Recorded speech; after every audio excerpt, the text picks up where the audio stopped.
বিশ্ব এখন থমকে গেছে। উত্তর কোরিয়ার প্রেসিডেন্ট কিম জং উন মাঠে নেমেছেন সরাসরি যুদ্ধে। ইসরায়েলের মাটিতে ক্ষেপণাস্ত্রের ঝড়, আকাশে আগুন, শহরে ধ্বংসের ছায়া। এটা কি শুধুই হুমকি নাকি তৃতীয় বিশ্বযুদ্ধের শিঙা বেজে উঠল? এর কারণ জানলে আপনার মাথায় ঘুরে যেতে পারে।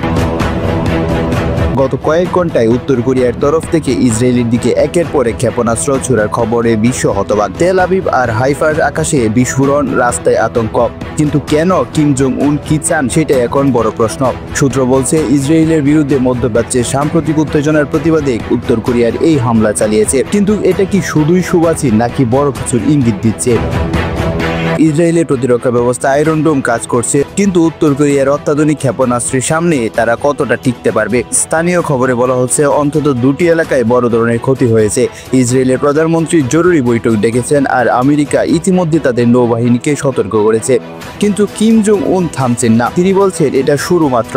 এই হামলার পেছনে আরো কি আছে? উত্তর রয়েছে উত্তর কোরিয়া এবং রাশিয়ার সাথে সম্পর্কে। এদিকে চীন, রাশিয়া এবং ইরানের জোট রীতিমতো শক্ত হচ্ছে।